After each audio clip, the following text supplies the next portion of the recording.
rainy, and what a contrast from yesterday. I'm Pastor Lou Kilgore. This is our moment to sit in the middle of the day, or the second watch of the afternoon, and reflect a little bit on how you're doing.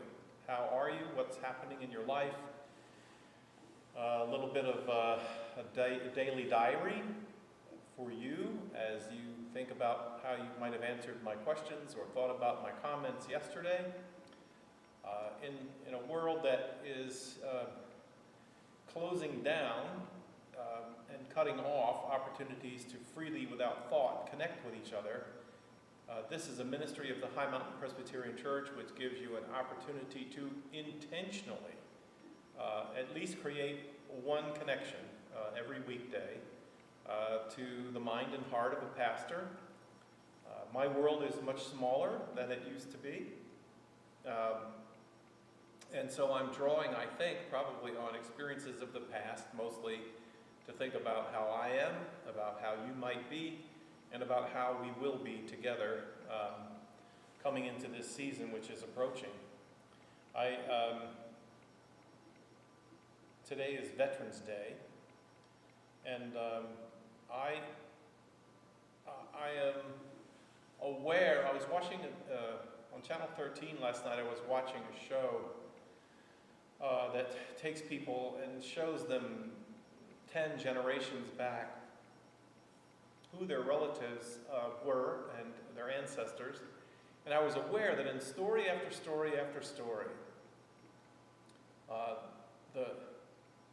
for people who are alive today, like myself, when we look back a generation and then 3, 4, 5, 6 generations behind us, what you find is the story of a family's life is told around wars.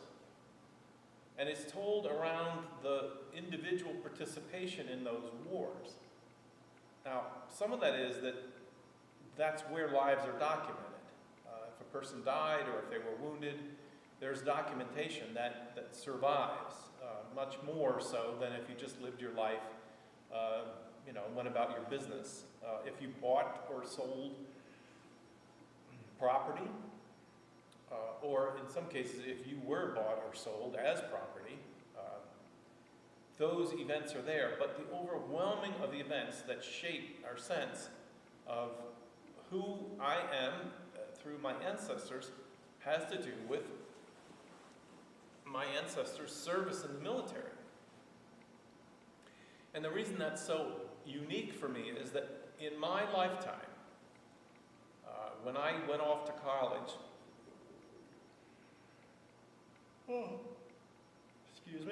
when I went off to college, the draft for the Vietnam War was coming to an end. In fact, it had stopped. I graduated from high school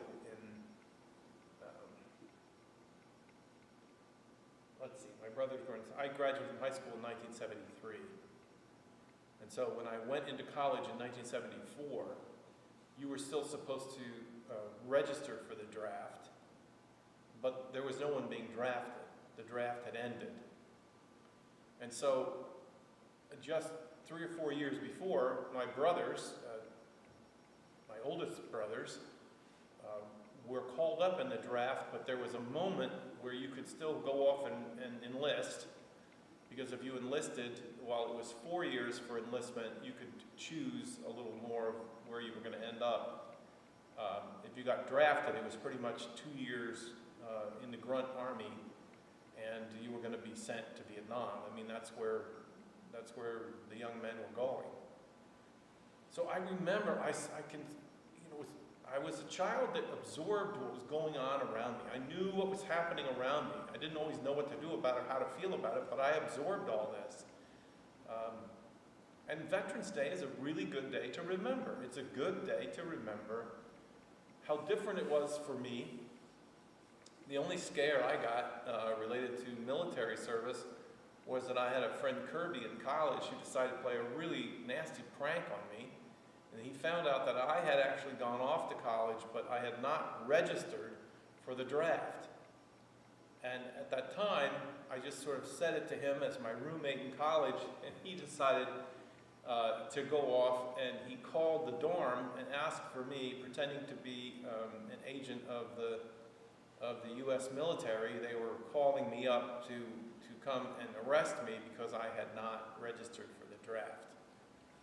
My fear at that point of not just a fear of going off to war, but a fear of having done such a terrible thing was palatable in my life. It left huge scars for me. It was something, I cannot believe it, and maybe wonderfully relieved that at least I didn't register for the draft, and then I did go and register, but I didn't want to go to jail. I didn't want to be a person who had somehow shirked my responsibility. Anyway, so I have a father who is a veteran. He was in the Navy. He likes to tell it that he had a desk job in the Navy, and then they were just getting ready to send him off overseas. And as he tells it, he got his orders to go overseas, and then the war was over. Germany surrendered, and so he liked to tell the story with a little bit of a joke, and that was they heard he was coming. My brothers did serve in Vietnam, and that was a very, very scary thing. They went together, twins.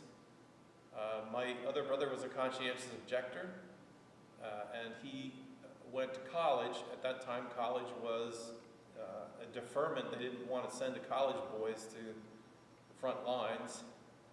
So if you went to college, you got a deferment. And then when the deferment ended, and there was just the number draft, his number just never came up.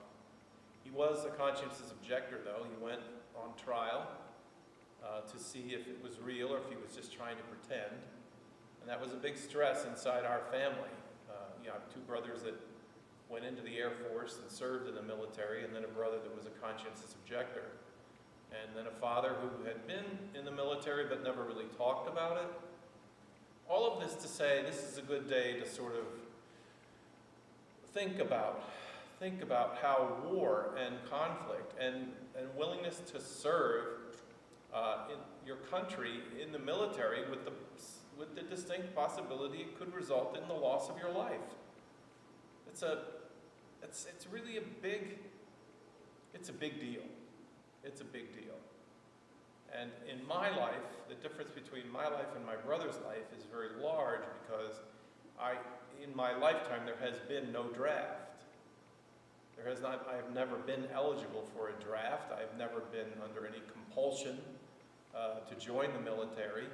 I could have gone into the ROTC training programs, but I didn't need the scholarships. I was putting myself through school.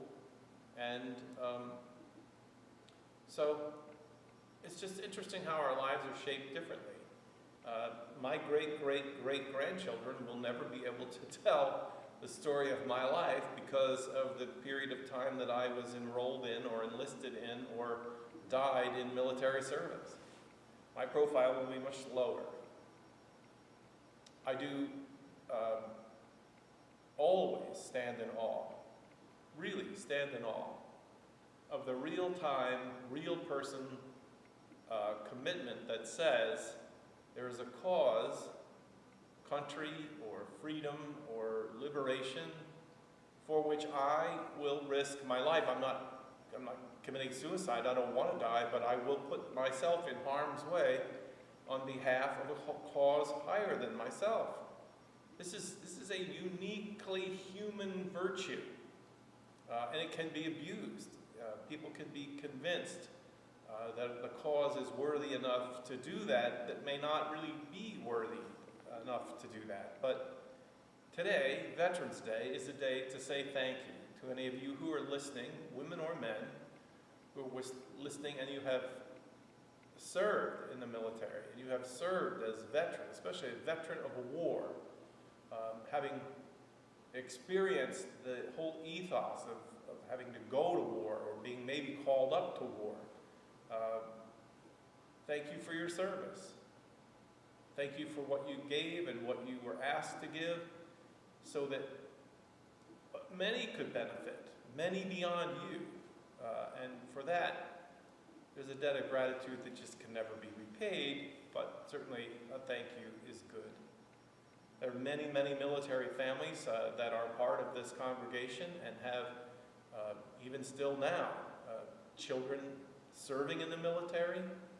I have, in my period of time as a pastor, been honored to have had in my youth groups many teenagers who've gone off to the military academies, and they have done well there, and now they are serving as officers in the military.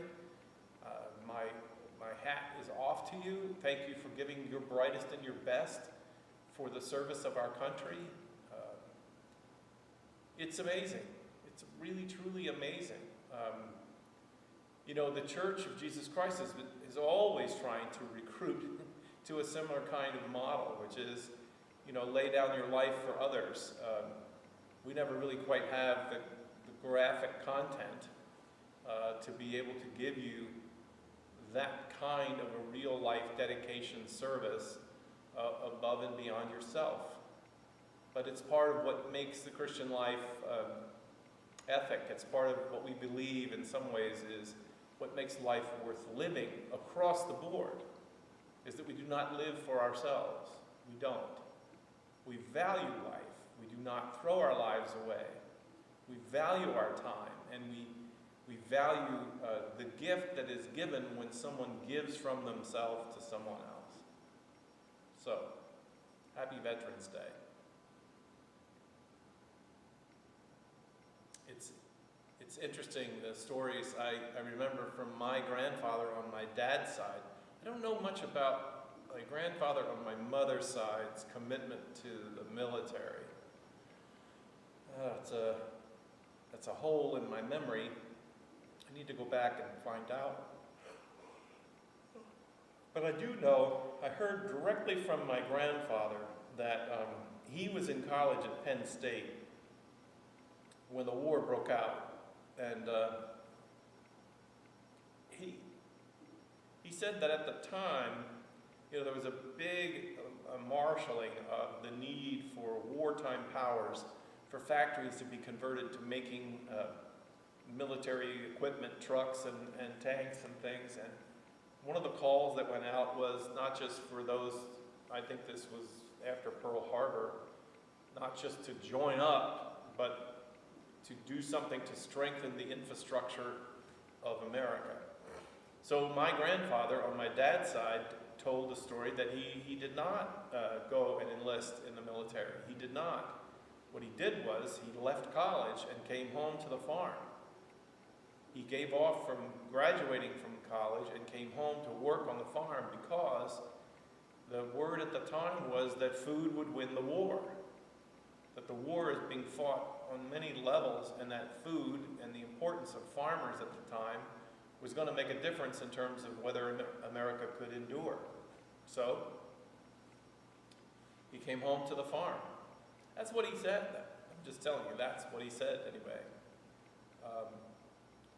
The Presbyterian Church there, where my grandparents were, both Presbyterian churches, Harmony Church and the Methodist Church, always had great big plaques inside the halls of their church that listed, usually in brass or bronze, the names of those who had died in military service in several wars. The church was a place, a sort of sacred sanctuary where you could come in and you could say in your prayers a level of gratitude for having received that kind of sacrifice. It's one day to lift up this phenomenal gift when we receive it, of people who do give service above self. Above self. They delay, defer, think otherwise for everything they could do just for themselves, and they instead include in that vision and that plan so many other people. Now, of course, the military is not the only place where that happens. It's happening all over our country right now. We are back in terms of recognizing the signs for the heroes in the medical profession that have grown faded and grown old. because we kind of came out of that crisis, but we're back in it now. The fire department in New York City is back trying to work diligently to protect their firefighters because they have to go drive those ambulances and pick up those COVID patients. It's the same kind of thing. It's service beyond self. It's what makes the world go round. It's what makes life worth living. And the church, as a community, is called upon to celebrate that act, to celebrate that, and to marvel at it, and to be a place where lives lost are not forgotten, and where people's service is not gone unrecognized. And so today, I thank you, all of you who have given beyond yourself for the life of a greater cause, for in that is the heart of what was at the heart of what Jesus did. It really is, as Paul says, that's how you know love, because that's what love is. That's what Jesus said. If you only do something for those who do for you, how is that love? But what greater love has a man than this, than he lay down his life for his friends, and then even greater, lay down their life for strangers? It's Veterans Day. It's a day to remember. It's a day to give thanks. It's a day to thank the living persons today and to honor those that have died either in the war or have died since the wars. So that's your chat for today, my friends. That's my chat for you today. It's what's been pressing on me, and I hope that somehow in this day you'll find a way to say thank you for your service to those who are all around us, who are giving beyond themselves. For it is a sign of the presence of God with us today. Thank you. I will talk to you tomorrow.